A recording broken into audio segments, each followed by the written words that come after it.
Have you ever thought of working at the Bureau of Customs?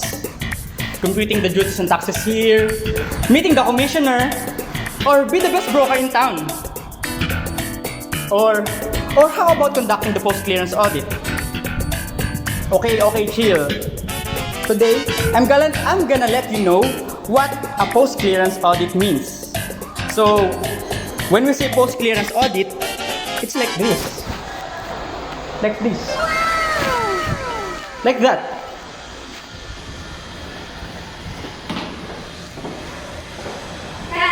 Kidding. Post-clearance audit, PCA, is an evaluation of company practices and records to determine the integrity of information given to customs upon entry lodgement. The audit is conducted after release.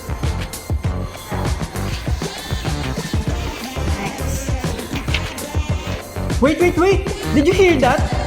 Yes, we have successfully evaded our duties and taxes. Joke's on them. Oh no! I hear trouble! Let's go and resolve that immediately. If you don't know what to do with this, boom boom boom! You're dead. Anyways, in PCA, it verifies the truthfulness and accuracy as declared of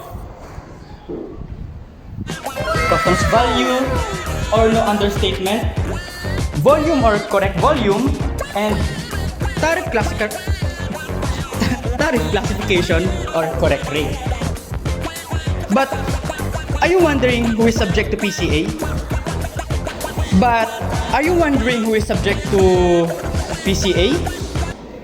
Uy, ikaw ba? Hindi kayo. Kasi sila yung mga accredited importers or consignee, beneficial of true owners of imported goods, customs broker, agents, and locators of free zones.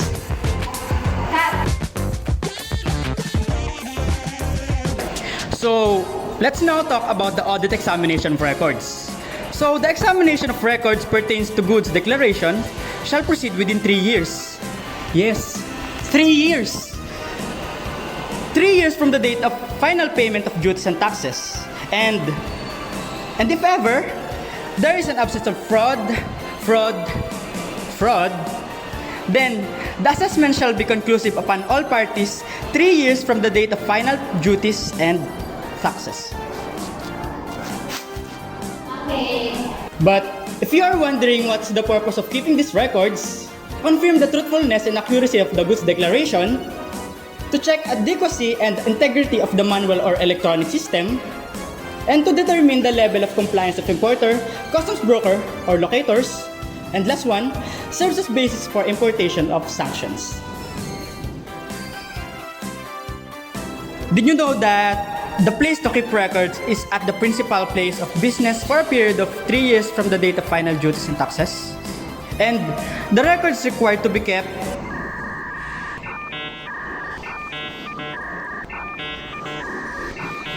Did you see that? Did you see this? Well, check it out, yo! Our next topic is bombastic Peacock. side eye. Hoy, pikag yun! Ay, sorry, my faults. Anyway, nakita nyo ba kung sino mga taong ito?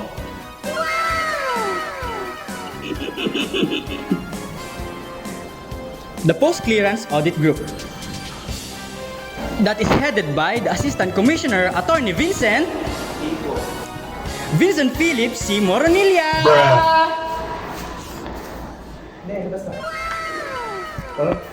Kaway ka pa, dito, kaway. And we have the two operating units of PCAG, the Tiraw and Cow. It was headed by a director. So, is the commissioner has the authority to reorganize PCAG? Yes! Wow! Ang galing! With the approval of Secretary of Finance and submit the same for evaluation of the Department of Budget and Management. Scope of audit. Bureau shall develop a computer-aided risk-based management system to select firms with the approval of Secretary of Firms upon recommendation of Commissioner. Uy! What is that? MISTG? MISTG.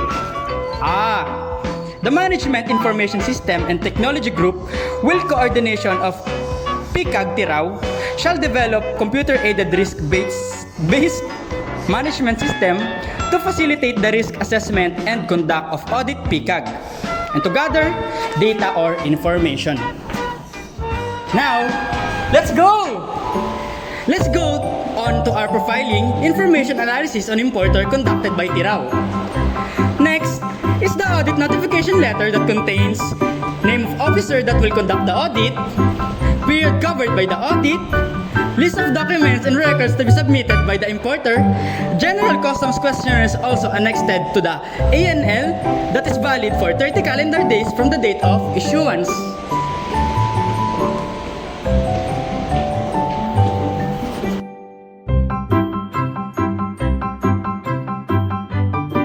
Uy! Did you know that the process of audit notification, the Commissioner shall issue ANL or audit notification letter to the company. So, that it contains the name of the authorized customs personnel from PICAG-CAO to perform PCA. It is valid for 30 calendar days from the date of issuance. Revalidation by Assistant Commissioner for 30 days prior to its expiry.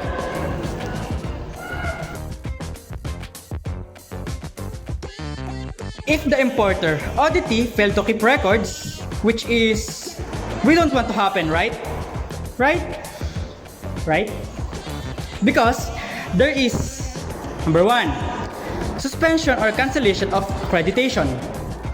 2, surcharge of 20%.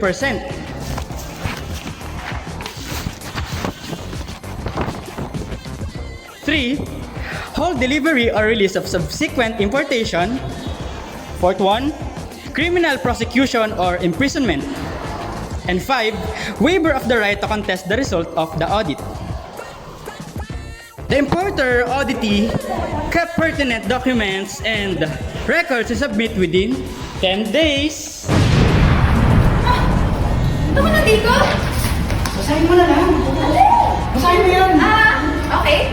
To perform audit proper, it shall commence not later than 6 days from service of ANL. The audit shall be completed within 120 calendar days per year of audit period from the date of importer receives the ANL. The audit shall be completed within 120 days per year of audit period from the date of the importer received by an ANL. Yeah! Syempre hindi pa! A complete audit ulit! Syempre hindi pa. Kasi a complete audit team shall submit a final audit report with demand letter of PICAG CRF and subsequently approved by the Commissioner.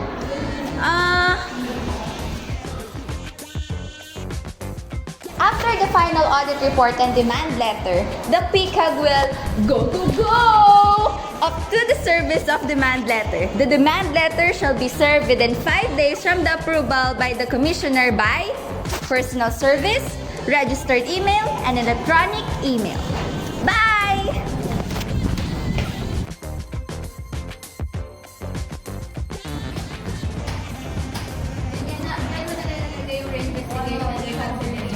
Ayun na, tayo.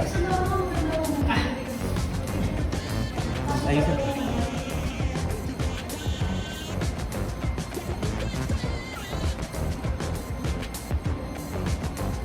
Ba't mo may?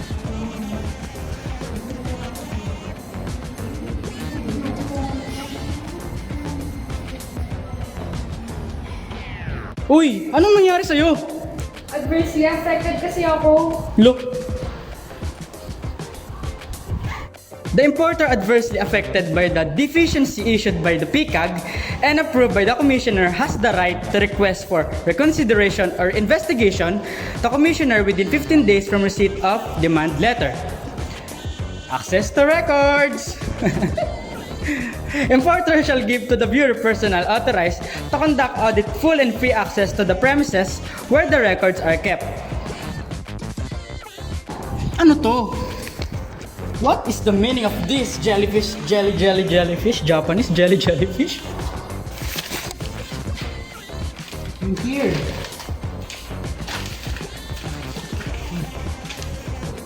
You there pala. Ay, sorry. If ever kasi na ganito ang documents na foreign language, dapat may kasama siyang translation. Maybe we got lost in translation. Uy, iba na yan. What is PDP? A program based on prior disclosure by importers of errors and omissions in goods declaration resulting in deficiency in duties and taxes on post-importation. It may also include disclosures on royalties and other proceeds of any subsequent resale, disposal, or use of the imported goods that accrues directly or indirectly to the seller. Sino nga ba ang pwede mag-avail ng life insurance? PDP pala.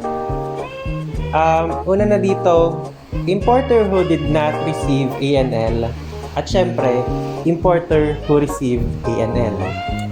So, paano ka mag-a-avail ng PDP? Ito, within Go calendar days.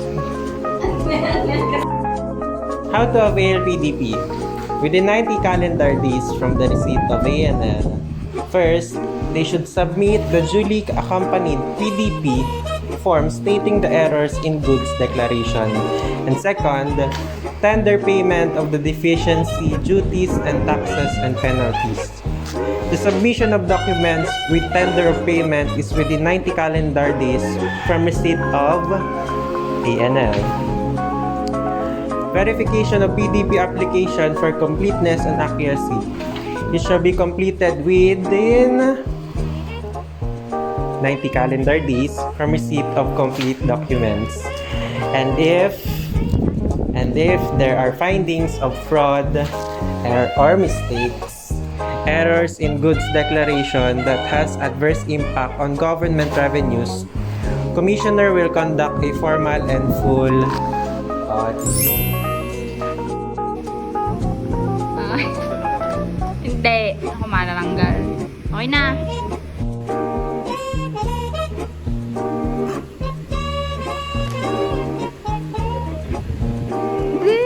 Interest on deficiency, duties, taxes, and other charges plus fine or penalty. 20% per annum shall be imposed on the fund.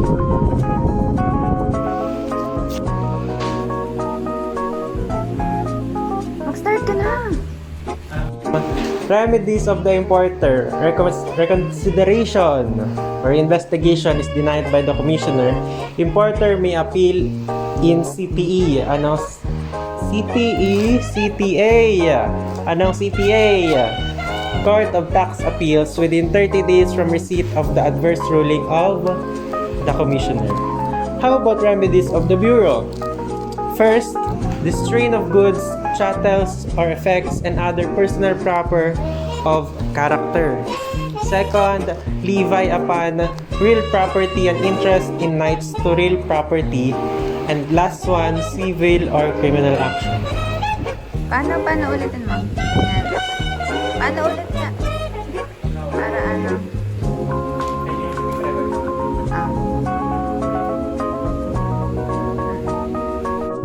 Failure or refusal to give full and free access. Next.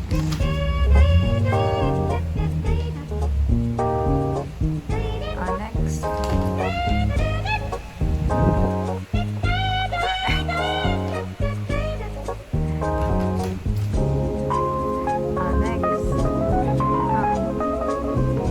Kailan ka na? Apat? Isa na lang. Wait lang. Wait lang. Alin? Paano? Wow. Okay. Failure to keep record.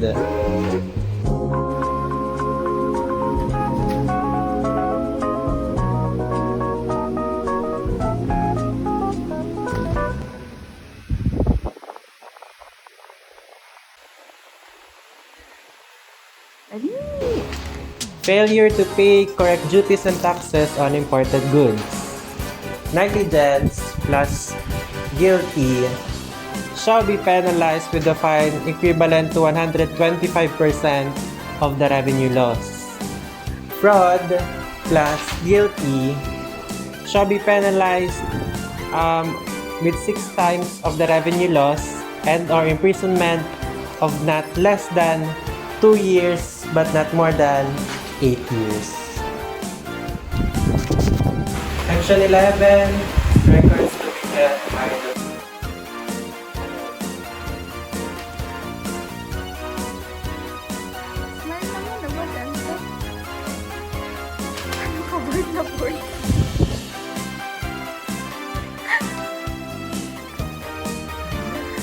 Yun na. Section 12, last na. Audit monitoring and record keeping. PCAG in coordination with the MISTG shall establish and maintain a real-time case monitoring and control system to ensure that all tasks related to audit operations are completed on time, that approved audit recommendations are properly implemented. For this purpose, PCAG shall maintain a secure database of all audit results and records. Basta guys. Ano? Hello.